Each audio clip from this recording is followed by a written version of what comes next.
anybody can do anything if you have enough patience and perseverance. This is the most impressive thing I have ever done in my life. Hi everybody, my name is Alex, and on this channel I talk about all things knitting, crochet, and fiber arts related in general. Today, I have a microphone. I have a microphone and I have received some comments saying that I need to look into the camera, not at myself in the viewfinder. So I'm going to try my best to do that. I'm really sorry if I slip up and I start looking at myself because I'm not very used to recording, so I don't really know how to do this yet. This microphone is a little finicky. I cannot move my hand at all. Well, it's not that I can't, I can move my hand like this, but I cannot. So I'm going to try my best to not move my fingers around so that the audio quality is good enough. But if the audio quality is not good, please let me know so I can figure out this whole microphone situation. But I definitely knew that I needed a microphone because one, that fridge is too loud. That fridge is so loud for no reason. Two, I have very noisy upstairs neighbors who like to stomp around and play very loud music. And three, there is a preschool that is on the other side of those bushes there that you can see through the window. And that preschool has lots of screaming children. So if you've watched some of my previous videos and you've heard screaming children, that's why. I promise that they're fine. They're just having fun. So this is going to be podcast episode number 1 on my channel. I've made several videos before, but I haven't sat down to record a full-on podcast. I think at least initially I'm going to follow a pretty standard podcast format. So I'll start with all of my finished objects and then go into my works in progress and finish with my acquisitions. I also think that I'm going to follow Knits by Mandy and do a little bit of a media section at the end. We'll see if I remember to do that. As always, I will have the chapters listed in the scroll bar, so if you want to skip any section, please feel free to do that. I will not be offended. All of the information that I'll be talking about will be linked on my Ravelry, so I forget, if I forget to mention what yarn I used or what needle size I used or what pattern I used, it'll all be on my Ravelry. Or it'll be linked in the description below this video. Before I start, I just want to say an overwhelming thank you to everybody who has watched my videos and commented and subscribed. It means so much to me. I did not expect this kind of feedback so quickly, and I am so happy to be part of this knitting community now. I'm gonna revise that and say knitting and crochet community because I still consider myself a crocheter, and actually I have one crochet object that I will show you later. But thanks a lot for welcoming me with open arms. Let's get into my finished objects. I'm going to start with what I'm wearing. So this is maybe I'll stand up for a second. This is the step-by-step sweater by Florence Miller. This is a free pattern and free video tutorial that Florence has made, specifically designed for beginners. So this was the first sweater that I ever knit, and I absolutely love it. I'm going to start all of my projects with this sweater on this podcast. Obviously, I've crocheted a lot of things before this, but I feel like this is a good starting point for the podcast because this was the first video that I ever made. I made a video documenting the whole process of making this. If you want to go check that out, you can really see me go from complete beginner, I had no idea what I was doing, I did not know how to knit, to making this. I still can't believe that I made this, and I've made a couple things since this. So yeah, thank you, Florence. I really, really, really, really, really appreciate your video. If you are a beginner and you really want to get into knitting garments, I would highly recommend starting with Florence's video. It's a pattern and video combination, so you get to learn how to read a pattern, but you also get to watch the videos that she takes you through every single step, which is super helpful as a beginner to physically see how things are supposed to work. I made this in Lion Brand Pound of Love in the color charcoal, I think. It's an acrylic yarn, so I got it at Michael's, which is a big box craft store in America. I think it cost me $10.99 US, so very affordable project. And I chose this yarn because I didn't at the time know if I would like knitting yet. And I chose this color because I specifically wanted to be able to hide all of my mistakes. And there are quite a few. So I would highly recommend, if you are a beginner, to 1, use this pattern, and 2, choose a darker color that hides the mistakes in your stitches a little bit better. If you want any more details on the process of making this, please check out my first video where I documented the whole thing. A few updates since that video. The first update is that I did end up sewing down the collar. So this collar was originally twice as long, and there's an option to fold it over and sew it down, and that's what I did. I think that I like this height on me better. I kind of have a short neck, which is funny because I was a ballerina for a very long time. All I wanted my whole life was to have a long, beautiful ballerina neck, but alas, that is not my genetics. So I feel like this folded collar sits much better on me. And also on this sweater, I did not do any of the short rows or arm shaping. Like I just knit tubes because it was my first time knitting anything. And it was kind of bunching up on the neck a little bit when I finished it. So by folding the collar down, it also allowed it to lay much more evenly. I washed and dried this with all my other clothes, like just a normal wash and dry cycle, and it's completely fine because it's acrylic. So that's pretty cool, and definitely a perk of using acrylic yarn if you're into that kind of thing. Washing it did shrink the sleeves a little bit. I don't know if you can tell that the sleeves do not go to my hand. Well, actually, okay, so when I stand up and I like zhuzh my arm around, that's where the sleeves lay. But if I am moving around at all, that's where they kind of end up, which I don't mind because it actually makes like washing dishes easier. So I could add more length. This used less than 1 skein of yarn, which is pretty amazing. Obviously, that 1 skein weighs a pound, so 16 ounces. I'm not sure how many grams that is. I'll insert it here. This being my first knitting project, it is amazing to me how much less yarn knitting takes than crochet. Maybe one last thing. This hole here that I mentioned in my video, I have not sewn it up because it helps me know which side's the front. I want to put a tag in all of my knits so that I know which way's the back. This one is especially hard to tell which way's the back because it's just a tube. There's no short rows, so it's not even like the back is taller than the front. The hole is not noticeable unless you're looking for it. I think that's all I have to say about this sweater. If you want any more information, go check out that video where I documented the whole process, and I also have all the information linked on my Ravelry. Let's move on to finished object number 2, which is not here. It's actually a hat that I crocheted for my boyfriend for his birthday. I don't have it here because he's wearing it. I forgot to ask him to leave it here when he left this morning, but I will insert an image. This is what the hat looks like. It's a Tunisian crochet hat. So Tunisian crochet, you don't use a regular crochet hook like this. You use a Tunisian crochet hook. They look like this. So it's straight all the way along. And Tunisian crochet is kind of like a mix between knitting and regular crochet in the sense that you're picking up stitches and you're leaving them on your hook, but you cast off the stitches each row. So there's like a forward pass and a return pass. I absolutely love Tunisian crochet. Like I love crocheting. It's what got me into fiber arts, and I love knitting now. And Tunisian crochet is a perfect blend of those two. Anyway, so this hat is a Tunisian crochet hat. I didn't follow a pattern. I just made it up myself. I made a flat rectangle and then I seamed it together on the back, and then I crocheted the crown with decreases to close up the top. Because of this construction, there is a seam on the back, which I don't love. It bothers me actually a lot, but Max doesn't mind at all. He wears the hat almost every day.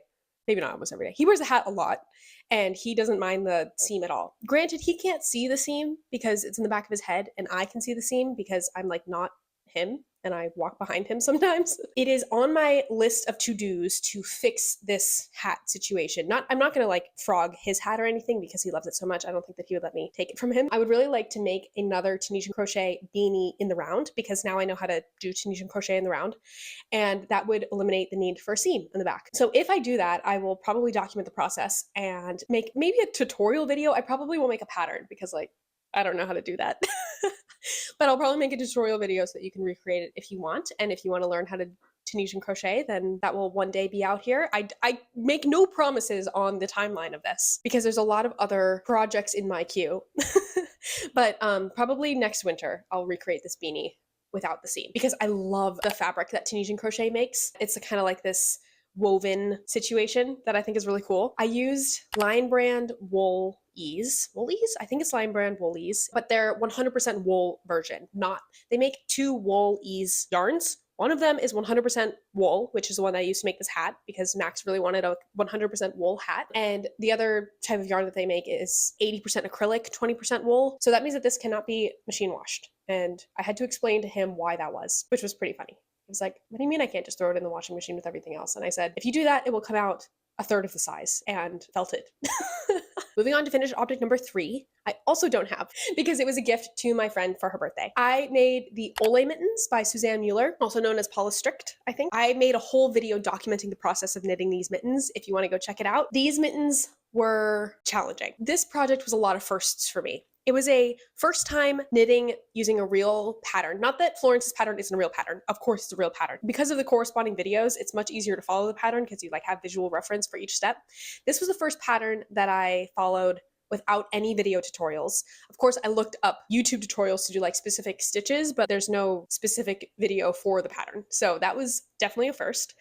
It was the first time using a pretty small diameter needle. I knit these on 3.25 millimeter needles. It was also my first time using magic loop. I knit these in Silky Soft yarn by Loops and Threads, which is I think it's the Michaels brand yarn, in the color Orchid. My friend who I made these for was actually with me when I picked out the yarn, and she loved this color, so that's why I chose to make it out of this yarn. The pattern is in a half fisherman's rib or half brioche stitch. Choosing these mittens as my second knitted object ever was quite ambitious. I would definitely say this is not a beginner friendly pattern, but if you're a beginner and you have a lot of perseverance, you can do it. I don't love when people say like, oh, you're a beginner, so you shouldn't do this. Anybody can do anything if you have enough patience and perseverance. And that is my 2 cents. It took me probably 3 weeks to knit the first mitten because I had to frog it about 4 times. It took me a long time to figure out how to do magic loop. It took me a while to figure out how to knit half fisherman's rib neatly.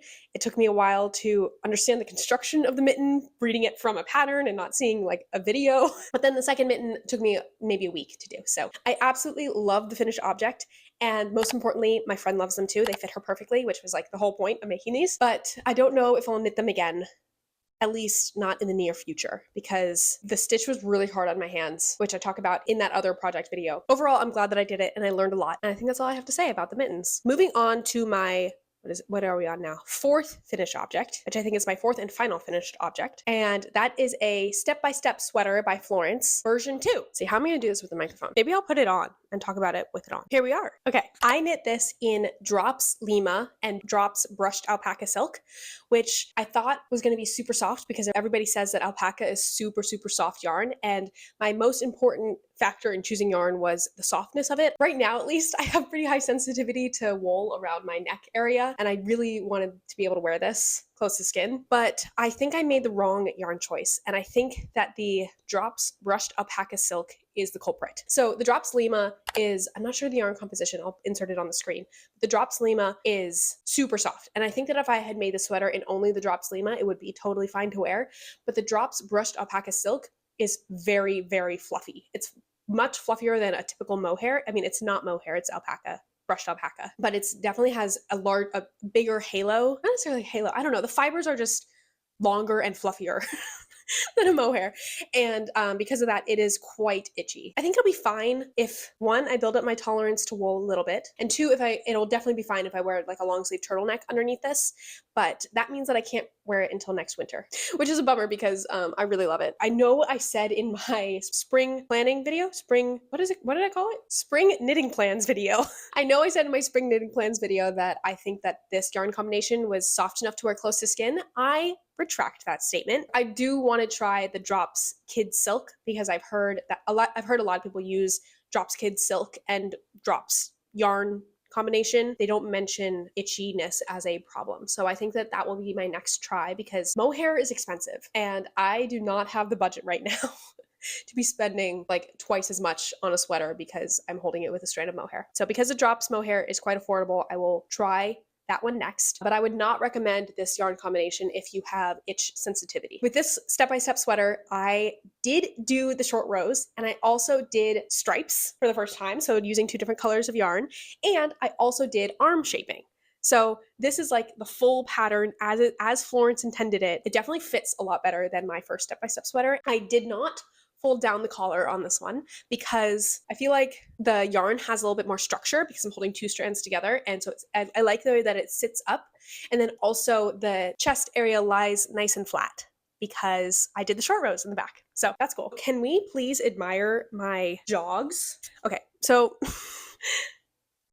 that one is not so good. I think I forgot to do like the jogless thing that you're supposed to do, but this one down here, look at that. I'd say that's pretty good. Because I had the sleeve issue on my first step-by-step sweater where the sleeves shrunk more than I thought they would, which is maybe because of the yarn, not because of the sweater. I don't know. I'm still trying to figure out the whole yarn thing.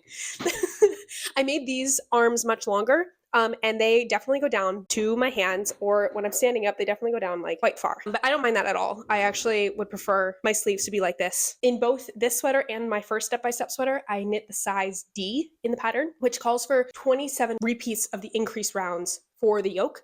but I only did 25 increases for both sweaters. And I don't know if the extra 2 rounds, which would actually be an extra 4 rounds, I don't know if those extra rounds would make that much of a difference, but I do really love the fit of the sweater. I really like the amount of positive ease, and I also really like the yoke depth. I think that this like armpit hole starting situation is great. Also, I know that like duh, I knit the same number of rows, so obviously this should happen, but like I love that the stripes match up with my arms down. How cool is that? Yeah, I think that's all I have to say about this sweater. Oh, it's not all I have to say. I have a whole backstory on this sweater. So this yarn was not actually intended for this sweater. I was not planning to make 2 step-by-step sweaters in my first 2 months of knitting. I was originally going to use this yarn to make the Northern Augustans number 2, forgetting the name of the designer, but I'll insert it here. I saw this sweater in a pattern roundup video. I forget which video I watched, but I fell in love immediately. And I was like, this is so cool. I need to make this. So I bought this drops yarn, and I even knit a swatch. Look at how beautiful that is. This is the most impressive thing I have ever done in my life. I can't believe that I made this. So it's a color work sweater, and look at those floats. Look at those floats on the back. Like, who am I? Wow, I'm so impressed with myself. So I made the swatch. I had a lot of mojo. I was super excited to cast this on. I cast it on. It's a bottom-up construction. The Northern Augustans number 2 is a bottom-up construction. So you start at the ribbing on the bottom. I did all the ribbing, and I did my first couple rounds of color work. And then I lost steam because at the same time I was knitting those mittens, and the mittens were giving me a lot of trouble. And then this was also, the Northern Augustans number 2 was also a challenging pattern, rightfully so, because it's color work. If I had persevered a little bit longer, then I would have maybe gotten into the flow of it a little bit more, but I was really worried about my floats being too loose or too tight, and I didn't want to deal with that. Anyway, I just needed a stockinette in the round to get me through knitting those mittens. At the same time, it was the end of March, and I knew that I wasn't going to get that much wear out of a warm long sleeve sweater the rest of this winter because it was getting warm already. And this Northern Augustans number 2 is extra warm because you're holding, I think the pattern calls for Knitting for Olive heavy merino and 2 strands of the Knitting for Olive mohair. So not only holding 3 strands, but it's also color work. So you have all these extra floats on the back. And this sweater is so warm. And I just felt like uninspired. I mean, not uninspired by the pattern, but uninspired by the final product at this point, because it wasn't an easy project to knit. And I knew in my mind it was going to be too warm to wear for the rest of this year. So I decided to use this yarn instead for the step-by-step sweater. And I am definitely going to go back to this pattern because I absolutely love this, but it probably won't be until next winter. And I will probably use different yarn because I don't want it to be itchy. This sweater also taught me so much about yarn consumption. When I was ordering yarn for the Northern Augustans, I did not read the quantities correctly. I thought that the gram quantity was the meterage quantity, which now thinking about that doesn't make any sense. It was like 400 grams, and I thought that I only needed 400 meters of yarn. Now I know that that is not nearly enough to make a whole sweater. So I actually originally ordered the yarn that the pattern recommends, which is Knitting for Olive heavy merino and soft silk mohair, but I did not order nearly enough. Then I realized like how much yarn I actually needed, and I realized it was going to be way too expensive to be able to make a whole sweater out of this. So that's when I pivoted to the Drops Lima and Drops brushed alpaca silk because it's much more affordable than Knitting for Olive. And I still didn't order enough. I think it was like maybe 3 or 4 days into knitting this that I realized I was going to run out of yarn. So I ordered more Drops yarn from Wool Warehouse. And then I waited about a week for it to get here. And it turns out that I ordered way too much. So now I have, I think, a full sweater's quantity of the lighter color. I don't know what the 2 colors are that I use, but I will have it linked in my Ravelry. I have a full sweater's quantity worth of this yarn, not of the brushed alpaca silk, but of the Drops Lima. So I have to think of something else that I need to make with all that yarn. I have a couple ideas, but maybe I'll talk about that in another podcast. Anyway, all this to say, I learned a lot making this sweater. I think I'm going to change out of it because I'm overheating. One other thing, the Drops brushed alpaca silk sheds like crazy, especially as you're knitting it, because kind of like as you tug the yarn through your fingers, it just totally falls apart. But after I've blocked it, it has stopped shedding as much. It still sheds, but not nearly as much as it did when I was knitting it. I think that is all I have in terms of finished objects. Let's move on to works in progress. Let's talk about, this might be, I might edit this out. Yeah, okay. This, it's inside out, 1 second. This is a tank top that I freehanded, made out of an acrylic yarn that I bought at Michael's a very long time ago. I don't know what the yarn is, but it is definitely probably like an Aran weight. It is too thick for this kind of top. Okay, here's what happened. I saw this photo from this person on Instagram. I'm forgetting their name, but I'll insert it here so that you can see. And I love her stuff so much. And I don't know if she freehands everything, but she makes the coolest tank tops and t-shirts and long sleeve shirts. And it's just like such a cool vibe. And I wanted one of those shirts. So I thought, I have all this extra white yarn. I'm gonna make my own pattern as a beginner knitter. I'm just gonna do it. I think I started at the bottom. Yeah, I started at the bottom and I knit in the round until underneath my armpit. And then I split and I knit the front panel and the back panel as rectangles. And then I seamed them at the shoulders. This is technically done. It is blocked. The ends are not woven in because it doesn't fit. So the first time I tried to make this, it was way too big. I did a gauge swatch and then I was totally wrong with my gauge and it was too big. I had knit basically the whole thing and then I ripped it back because it was too big. And then I removed too much and now it's too small. Maybe I'll put it on for you. Here's the front. The reason that I think it's too small is because, I have a black bra underneath this. I don't mind that you can see the bra underneath, but I do mind that the stitches are pulling weirdly around my chest. I feel like this top is just a little bit too snug for me to wear comfortably. What do you guys think? Do you think that this is worth saving? Do you think I should weave in the ends? I don't mind the neck rolling down, but the arms are rolling inwards and it kind of looks like unfinished at the bottom here. So I tried at one point to add an I-cord around the bottom here and around the arms, but the I-cord was too tight for it to sit comfortably. Right now, I don't know any other finishing technique that would prevent the rolling around the arms. It's really just the arms that bother me. I also don't love the yarn. It's too thick to wear comfortably as a tank top. Like if I'm gonna wear a tank top, I would choose store-bought cotton tank tops over this one. I would love to know your opinions on this one. Do you think I should save it? Or do you think I should frog it and salvage the yarn? Let's move on to my next whip, which is the blouse #1 by My Favorite Things Knitwear. I've run into a roadblock. Maybe let's start with the positives. I love this construction. It's a top-down construction. So you do the shoulder shaping and the sleeve shaping at the same time in the yoke.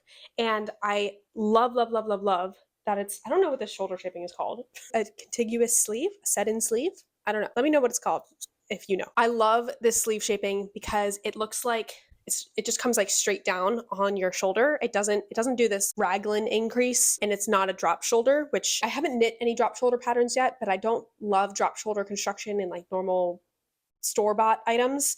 I find it makes me look a little frumpy. I think it's because I have a larger circumference bust, so it's like extra material around that area. It doesn't look that great on me. Personally, that's what I think. I was drawn to this pattern because of the sleeve shaping and because the sleeve looks like it's sewn on, not done in pattern, but it's done in pattern, so there's no seaming. The second thing is that I love the color. This is the Yarn Citizen in Chestnut, which I went yarn shopping and I bought this yarn and I made a whole video documenting that if you want to go check that out. It's this really beautiful chestnut color. I am aware it's not a spring color, but I love it so much that I don't care. And I'm holding the yarn double. There's like a whole saga. I bought the Drops Brushed Alpaca Silk in the color Rust to hold with the Yarn Citizen because the Yarn Citizen is a light fingering. I thought that would make a nice fabric. And at the time that I bought the Drops Brushed Alpaca Silk in Rust, I thought that yarn was okay to wear close to skin, that it wasn't too itchy, but it turns out it was too itchy, which we just talked about in my step-by-step sweater. So then I was freaking out a little bit. I bought this yarn at a yarn store and I didn't buy enough with the intention to only use this yarn to make the blouse #1. But then I was looking at My Favorite Things Ravelry page and it turns out that I do have enough. Technically, I have enough to make the blouse #1 holding the Yarn Citizen double. So that's what I'm doing. However, I had some gauge issues. So I made a whole gauge swatch. Should I grab the swatches? No, I don't need to grab the swatches. I'll insert, I feel like you'll want to see the swatches. I would want to see the swatches, so I'll grab the swatches. This is the first swatch that I made with the Yarn Citizen and the Drops Brushed Alpaca Silk, and I love this color. I love the little bit of marling that happens because the two yarns are different colors. Because I decided it was too itchy, I am not going with this combination. The pattern calls for a 5mm needle, so I knit this section on 5mm needle, and I thought it was a little bit too gapey. Like you can see the light coming through there, and the gauge was a little bit too big. So then I sized down to a 4.5mm needle on this half, and it matches gauge perfectly. But then when I decided that I was going to hold the Yarn Citizen double, I thought, well, okay, I already know that I need to use a 4.5 millimeter needle, but the Drops Brushed Alpaca Silk is a lace weight and the Yarn Citizen is a fingering weight, so it would be a slightly different size yarn that I'm holding together, so I thought I should swatch again. So I swatched again. This time I started here, and I started on the 4.5 millimeter needle, and then that was too small. So then I sized up to the 5 millimeter needle, and that was, according to this swatch, perfect. In hindsight, this swatch is not big enough to really understand gauge. Also, I bound off using just a normal bind off. Like, I did not do a stretchy bind off here. It's kind of pulling the stitches closer together at the top. So it turns out that a 5 millimeter needle is too big. And now that I have knit the whole yoke and part of the body, I know that the gauge is definitely too big. I'll insert a video of me trying it on so you can really see how big it is. This blouse number 1 is supposed to have negative ease, and this definitely has 3 or 4 inches of positive ease on me right now. It would be fine, like I don't mind a positive ease top at all, but I don't think I have enough yarn. I bought 4 hanks of 100 grams light fingering, which is about 340 meters per hank. Pattern calls for knitting for all of pure silk. Pattern says you need 400 grams of knitting for all of pure silk in the size that I want to make, which is the large. And I've already used 200 grams for just the yoke, and I still have to knit the body and the sleeves. And the gauge is too big. So I need your opinion. Do you think I should frog this and size down to the 4.5 millimeter needle? Or do you think I should frog this and size down in the pattern to a medium, but still use a 5 millimeter needle? I'm thinking I'm going to frog it and size down to the 4.5 millimeter needle, but still knit the size large. And that's because, okay, based on my bust circumference, I should knit an extra large. But from previous experiences, I know that my bust is not that great of a metric for the size that I need. So I decided to size down to a large. Then my gauge is off. So, and now have 3 inches of positive ease. Therefore, I think I should frog the whole thing, re-knit it with a 4.5 millimeter needle and in a size large, and hopefully that will fix all issues. I have a bone to pick with my favorite things knitwear. And this might be a hot take. I don't think that my favorite things size range is that size inclusive. I don't know if this is like a known fact and everybody knows this already and I'm just learning this information because I'm knitting one of her patterns. Based on my bust circumference, I should be knitting an extra large. And usually in clothing and in other knit patterns, I knit a size medium. And the size ranges on the pattern are so small. And I can't even imagine if somebody has a bigger body than me, like even just a slightly bigger body than me, then they're already at the upper end of the size range. And I feel like even though it says it goes up to a 4XL, that is not replicated in the size range. Her version of an extra large is not an extra large. And I don't know what to do with that information. Anyway, if you have a similar experience, or if you understand me, or if you disagree with me at all, I want us to talk about it in the comments. So please let me know. Let me know if you think I should frog the blouse number 1 and start over with a 4.5 millimeter needle. My next work in progress is the Aniela hat. Aniela hat? Yeah. The Aniela hat by Alexandra. Hey, that's my name. She spells it differently than me though. By Alexandra, I don't know if I can pronounce her last name. Solowaniak? Alexandra Solowaniak?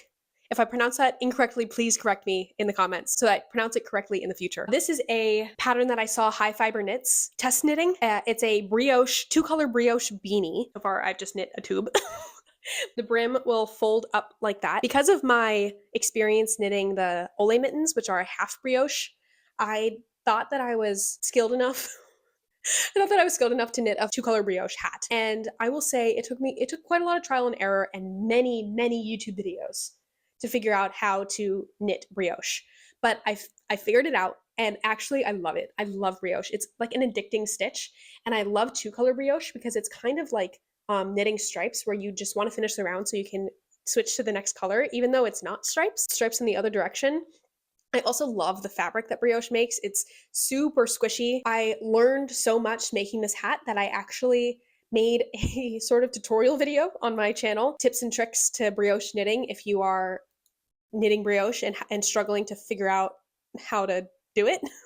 I figured out how to read the stitches that I think makes sense more so than a lot of the YouTube videos that are out there. Of course, if my video doesn't make sense for you, watch other YouTube videos.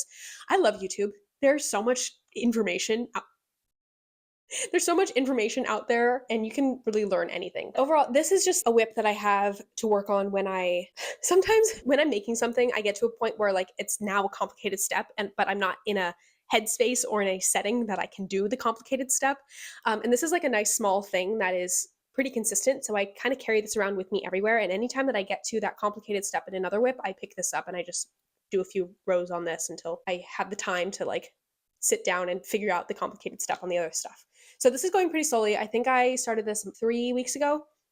And this is all I've done. It's not a slow knit though. It is quite a fast knit. I haven't sat down to work on it for long periods of time. This pattern is a one size fits all, but brioche is super stretchy. So I'm not really worried about it fitting or not fitting. I would say though that if you have a smaller head or if you have a larger head, it's super easy to just add, actually, okay, so I haven't gotten to the crown shaping yet. So I don't know what the decrease situation looks like, but because it's just a tube, I feel like it wouldn't be that hard to size up or size down.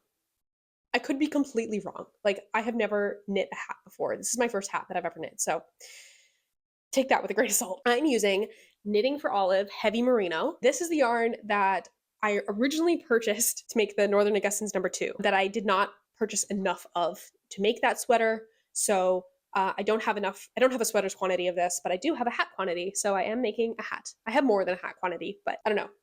I just wanted to use it for this hat. I thought a merino beanie would be a lovely addition to my beanie collection. Overall, very enjoyable knit, would recommend the pattern. My next work in progress is actually a crochet object, which this is the first thing I've crocheted. Actually, I guess I crocheted that beanie for Max, but this is the first thing that I've done regular, that was Tunisian crochet. So this is the first regular crochet thing I've done since I started knitting, which was about 3 months ago. It feels really good to pick up a crochet hook again. And I am making a beach cover-up. I found this pattern called the Kiki dress. I'm going to Europe this summer, and my last week of being in Europe will be in Greece, and I really want to crochet a little beach cover-up to wear at the beach in Greece. It's actually kind of funny because this type of garment was what made me want to start crocheting in the first place. I saw a t-shirt, I think I saw a screenshot of it. I saw a t-shirt on PacSun in early March 2023, and it was maybe like $40, but I thought I could make that. So I went to Michael's and I bought some yarn and I bought a crochet hook. I actually bought this crochet hook and I got really lucky on the first try because this is the best crochet hook ever. They're the Clover crochet hooks, so the only ones that I use. I ended up trying to freehand this top and giving up because I did at that point did not understand crochet. And then I made a ton of other stuff. But it's kind of funny that a little over a year later, I circled back. I'm now making the thing that got me into crocheting. So that's kind of cool. I purchased this pattern and I started making it. Maybe I'll insert a little video of how far I got. And you start at the top, 2 rectangular-ish panels with some increases, the front panel and the back panel, and then you seam them together to make the dress. But the pattern only has increases. It doesn't have any decreases. And like I mentioned before, I feel like my bust circumference is larger than what designers expect your bust circumference to be. I kind of wanted some waist shaping. So then I increased as the pattern recommended, and then I started decreasing for the waist. And then I got all the way back out to where I was increasing again for the hips.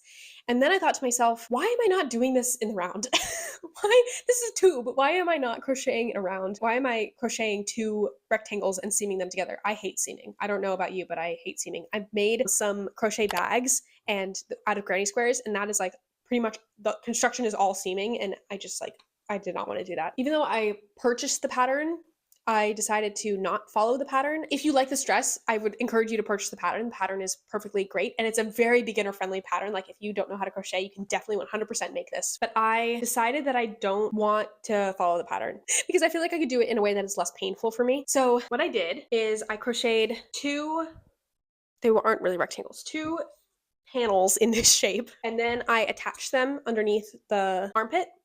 And then now I'm just crocheting in the round all the way down until it's long enough. And I also attach them at the shoulder. I forgot how fast crochet is. I did all of this last night. I didn't start this project last night. I started it 2 nights ago, and I have frogged like 3 different times because originally I was following the pattern, and then it took me like 2 tries to get my shaping correct for the panels. Making this out of Knit Pal Cotton to the Core, and this cotton yarn is so soft. I got quite a lot of it because I think I'm gonna need, one, this is a crochet project, so it uses a lot of yarn already, and then also it's a dress. So I think I'm gonna need a lot of it, and I so far am loving my choice. It's super easy to crochet with.